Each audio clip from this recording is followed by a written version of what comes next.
નમસ્કાર વિદ્યાર્થી મિત્રો, વસુંધરા એકેડેમીમાં આપ સૌનું સ્વાગત છે। હવે મિત્રો આપણે કોર્ટમાં જે બેલીફની ભરતી છે એના વિશે આપણે અગત્યની વાત કરીશું।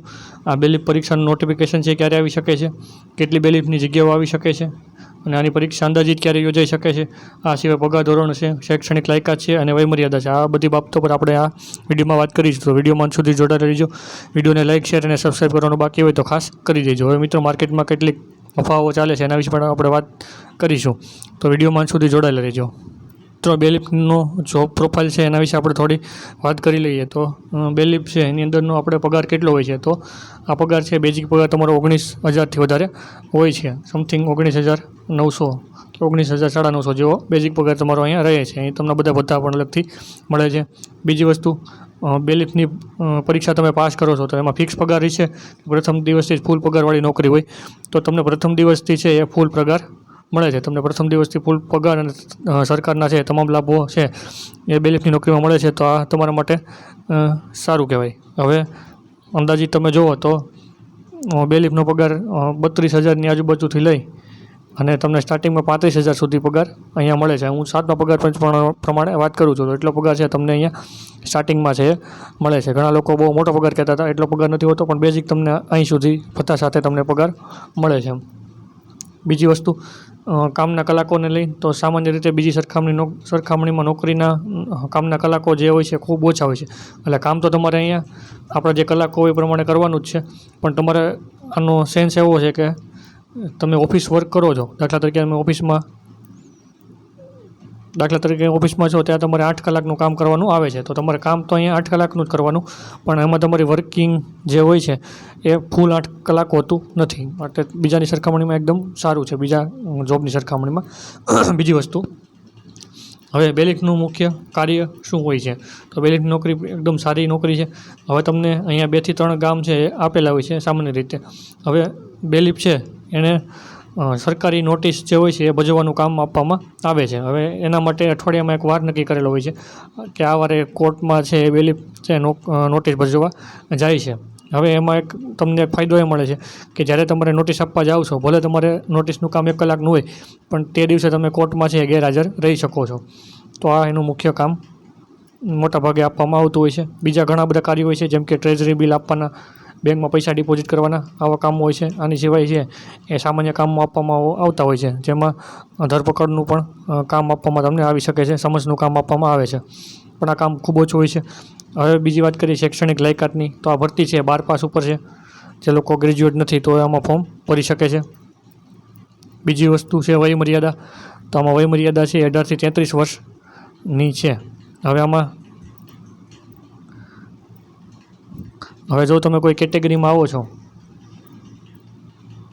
તો તમે કેટેગરીમાં તમને લાભ મળતો હોય, જેમ કે એસસીબીસી કે ઓબીસી અથવા અને સિવાય એસસી છે, એસટી છે, તો તમને છે એજ રિલેક્સેશન છે એમાં મળશે, એટલે કે 33 વર્ષથી વધારે વયમર્યાદા હોય તો પણ તમે ફોર્મ ભરી શકો છો। બીજી વસ્તુ, આમાં જરૂરી લાયકાતો, તો જરૂરી લાયકાત કઈ છે, તો તમારે કોમ્પ્યુટરનું નોલેજ હોવું જોઈએ, જેમાં તમારે 10 કે 12ની અંદર કોમ્પ્યુટર હોવું જોઈએ, અથવા તો CCC કોર્સ કરેલો હોવો જોઈએ, એટલે કે બેઝિક કોમ્પ્યુટરનું નોલેજ છે હોવું જોઈએ। આ સિવાય એક વસ્તુ ખાસ ધ્યાન રાખજો, અહીંયા ટુ વ્હીલરનું છે ડ્રાઇવિંગ લાઇસન્સની જરૂર તમારે ખાસ પડશે, કદાચ કોઈ પાસે ન હોય અને પ્રથમવાર પરીક્ષા આપવા જતા હોય તો ત્યાંથી આ લાઇસન્સ છે એ કઢવી લેજો।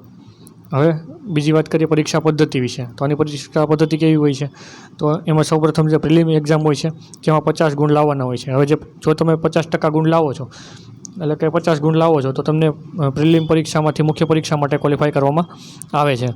દાખલા તરીકે તમારું પેપર આમાં પ્રિલિમનું હોય છે 100 માર્ક્સનું, તો તમારે 50 કે તેનાથી વધારે માર્ક્સ આવશે તો તમે મેઇન્સ આપી શકશો, એટલે કે તમને એક્ઝામનું પેપર જે દિવસે આપેલું હશે ત્યારે તમને સાંજ સુધીમાં ખબર પડી જશે, તમારે 50થી વધારે થાય તો તમે મેઇન્સ આપી શકો છો। હવે મિત્રો થોડોક સિલેબસમાં ચેન્જ આવી શકે છે, એટલા માટે આપણે જૂના સિલેબસ પર વાત નથી કરતા, પણ તમે જૂના સિલેબસ મુજબ તૈયારી ચાલુ રાખજો। જેમ કે તમને વાત કરું કે ડીવાયએસઓની એક્ઝામ, જે હાઈકોર્ટ ડીવાયએસઓની એક્ઝામ લેવામાં આવે છે, એ પહેલાં તમને ખબર હોય તો પ્રિલિમ લેવાતી અને પ્લસ મેઇન્સ લેવાતી, એટલે મેઇન્સ હતી અહીંયા ડિસ્ક્રિપ્ટિવ આવતી। પછી ગયા વખતે એનટીએ એક્ઝામ જે કન્ડક્ટ કરેલી 2025માં, તો એમાં પ્રિલિમ લીધેલી 2024માં અને 2025માં મેઇન્સ લીધેલી, અને આ મેઇન્સ હતી MCQ ફોર્મેટમાં લેવામાં આવી, અને ફરીથી આ વખતે પ્રિલિમ લેવાશે અને મેઇન્સ છે ડિસ્ક્રિપ્ટિવ આવવાના ચાન્સ છે, કદાચ એનટીએ આ વખતે એક્ઝામ ન લે, એટલે આની સિવાય હાઈકોર્ટ આસિસ્ટન્ટની જે એક્ઝામ છે, હાઈકોર્ટ આસિસ્ટન્ટમાં પણ સિલેબસમાં થોડો ઘણો કદાચ ચેન્જ આવી શકે છે, પણ તમારે જૂના સિલેબસ મુજબ આ બધી પરીક્ષાની તૈયારી કરતા હોય તો એ ચાલુ રાખવાની. હવે કુલ કેટલી જગ્યાઓ આવી શકે છે, તો વિદ્યાર્થીઓ ઘણા બધા વાતો કરતા હતા એટલી જગ્યા, પણ 100થી લઈને 150 જગ્યા અત્યારે આવવાની શક્યતા રહેલી છે. આમાં જગ્યામાં વધારો આવી શકે છે, એનું કારણ હું તમને આગળ કહું છું. પણ જે માર્કેટમાં એ વાતો ચાલે છે કે 500 જગ્યા આવશે, 1000 જગ્યા આવશે, એટલી બધી જગ્યા નહીં આવે, આની આશા તમારે નહીં રાખવી. હવે આ 100થી 150 જે જગ્યા છે એમાં થોડોક વધારો આવી શકે છે. એનું કારણ હું તમને કહું કે પહેલાં એવું થતું હતું કે પટાવાળામાંથી જે બેલિફની અંદર પ્રમોશન કરવામાં આવતું હતું, જેને હવે દૂર કરવામાં આવેલું છે. એટલે કે 75% જગ્યાઓ એવી હતી કે જો તમે પ્યુનમાં લાગેલા હોય તો તમને બેલિફમાં પ્રમોશન મળતું. આવી 75% જગ્યાઓ છે આ રીતે ભરવામાં આવતી. હવે એમાં નવો સુધારો કરવામાં આવેલો છે. હવે આ નવા સુધારામાં એવું છે કે 50% જણનો ક્રાઇટેરિયા કરવામાં આવેલો છે. એટલે કે 50% લોકો પટાવાળા હોય તો એને બેલિફમાં પ્રમોશન આપવામાં આવશે, જ્યારે 50%ની છે એ સીધી ભરતી કરવામાં આવશે. તો આ કારણસર છે કદાચ જગ્યા વધારે આવવાની સંભાવના રહેલી છે. હવે નોટિફિકેશન અને પરીક્ષા ક્યારે આવી શકે, તો મિત્રો એપ્રિલની આજુબાજુ જે કેલેન્ડર આવેલું હતું તો એવું લાગતું હતું કે કદાચ ભરતી છે જૂન જુલાઈમાં આવી શકે. મોટાભાગના લોકોએ ત્યારે વિડીયો બનાવેલો તો એમ જ કીધેલું કે આ ભરતી છે જૂન જુલાઈમાં આવી જશે. અત્યારે તમે જુઓ તો જૂન છે, જૂનનો એન્ડિંગ ચાલી રહ્યો છે, હમણાં જુલાઈ મહિનો ચાલુ થઈ જશે. એટલે હજી થોડી વાર લાગવાની શક્યતા રહેલી છે. હવે હું તમને ખોટી એવી આશા નહીં બાંધું કે આજે આવી જશે કાલે આવી જશે, પણ સરકારી ભરતીમાં તમને ખબર છે જે ડેટ આપેલી હોય છે એ ડેટે આવવાની શક્યતા બહુ ઓછી હોય છે, વિલંબ તો થતો હોય છે. એટલા માટે હવે હું તમને સંભાવના કહું તો આ હાઈકોર્ટ આસિસ્ટન્ટ અને કેશિયર આ બંનેનું એક નોટિફિકેશન ટૂંક સમયમાં આવી જશે. તો આ નોટિફિકેશનની સાથે આ ભરતી આવવાની શક્યતા રહેલી છે. આ નોટિફિકેશન અંદાજિત ક્યારે આવી શકે તો અત્યારે આપણે ડાયરેક્ટ નથી કહી શકતા, પણ એવું કહી શકીએ કે નોટિફિકેશન છે ઝડપથી આવી જશે. ખાસ મહિનો એવું લાગે છે કે જુલાઈ મહિનો છે, એમાં હાઈકોર્ટ આસિસ્ટન્ટ અને કેશિયરનું નોટિફિકેશન આવી શકે છે. એની સાથે બેલિફની ભરતી છે આવવાની વધારે શક્યતા રહેલી છે. જો આ ભરતી સાથે આ પરીક્ષા નથી આવતી તો આગળથી આવી શકે, પણ આ વર્ષે છે એ બેલિફની ભરતી આવવાની શક્યતા પૂરેપૂરી રહેલી છે. હવે આ માહિતીનો સોર્સ શું છે, ઘણા લોકો પૂછતા હોય કે તમે આ માહિતી આપો છો તો એનો સોર્સ શું છે. હવે એક ભાઈ છે ડાયરેક્ટ તો હું તમને ઓળખતો નથી, પણ મારે ટેલિગ્રામ ગ્રુપમાં હતા તો એની સાથે વાત થઈ હતી. હવે જે જૂનું વેઇટિંગ લિસ્ટવાળું ચાલે છે, જૂનું વેઇટિંગ લિસ્ટવાળું એ હમણાં એના પર કામ ચાલે છે, એ હમણાં સોલ્વ થઈ જાય એટલે સીધી આ ભરતી છે આ લોકો 100% લોકો એવું કહ્યું છે બેલિફમાં છે ભાઈ, એણે એવું કહ્યું છે કે 100% ભરતી કરવાની શક્યતા ભરતી આવવાની જ છે. આના માટે જે વિદ્યાર્થીઓ સિરિયસ તૈયારી કરતા હોય તો એને તૈયાર રહેવું. હવે જે મિત્રો જીએસઆરટીસીની તૈયારી કરે છે એના માટે ફક્ત 99 રૂપિયાની અંદર આપણો જે કોર્સ છે તેની અંદર તમામ MCQ છે તમને ક્વેશ્ચન બેંક મળી જશે. આની અંદર આપણે તમામ ક્વેશ્ચન બેંક છે લોન્ચ કરેલી છે, તો ખાસ તેમાં જોડાઈ જજો. જેમ કે તેમાં જેટલા વિષય આપવામાં આવેલા છે, નિગમની લગતી માહિતીથી લઈ કોમ્પ્યુટર સુધી, તો તમામના ક્વેશ્ચન છે તમને મળી રહેશે. એ કોમ્પ્યુટરના 1000થી વધારે પૂછાયેલા ક્વેશ્ચન છે એ આપશું. અંગ્રેજીમાં જે ક્વેશ્ચન આપશું વ્યાકરણના એનું એક્સપ્લેનેશન એટલે કે એની સમજૂતી પણ સાથે તમને આપવામાં આવશે. અને આ બધા સબ્જેક્ટ છે નિગમને લગતી માહિતી, road safety, motor vehicle act, પ્રાથમિક સારવાર, કંડક્ટરની ફરજો, આની પર છે MCQ છે તમને આપવામાં આવશે.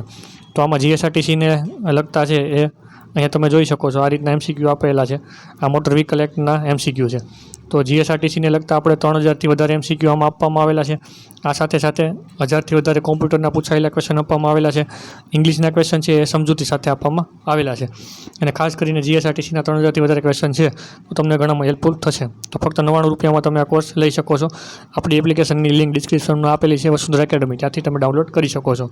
તો આપણે નેક્સ્ટ વિડીયોમાં મળીશું. તો ચેનલને લાઇક, શેર અને સબસ્ક્રાઈબ કરવાનું નહીં ભૂલતા. Thank you. જય હિન્દ, જય ભારત.